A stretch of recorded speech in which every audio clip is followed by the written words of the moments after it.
Now, I know that in today's world on the campus, many of these big issues are not debated with the kind of seriousness that they actually warrant. The beauty of being on a campus is that you can actually have these kinds of arguments about whether or not the allocations of capitalism are fair.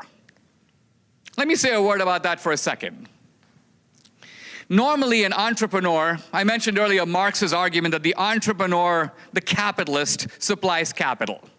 Now, on the face of that, this is flat out wrong.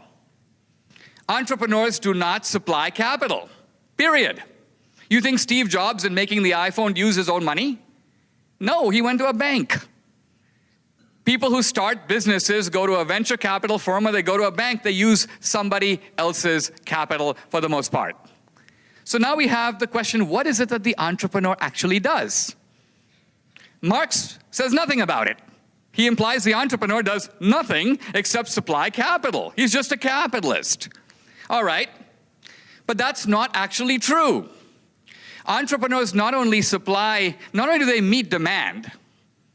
You have demand for food, and so the grocery store supplies food. The most successful entrepreneurs in America anticipate demand before it even exists. And so if you consider, for example, I mentioned Steve Jobs, nobody wrote a letter to Steve Jobs, hey, I want you to make a phone that has apps and that'll let me go on the internet and does this and does that. No, he thought of it and he made it and he marketed it before you knew you couldn't live without it.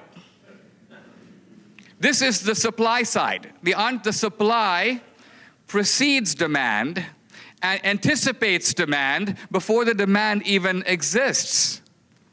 Now, what the entrepreneur is doing, number one, is he's coming up with the idea for the business. That is probably the hardest thing to do, to actually go outside of what people think and come up with something that they're going to want if they knew it existed. One time asked about whether or not he consulted the people before he built the Model T, Henry Ford said, if I consulted the people, they would have asked for a faster horse. The genius of Henry Ford was to go in a different direction than what people wanted, knowing that he knew what they really wanted. But still, to just come up with the idea for something, big deal.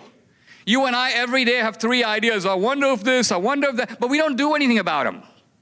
The genius of the entrepreneur is to not only come up with the idea for something, but to actually do it. Think of how hard that is. Think of how hard it is to do Starbucks.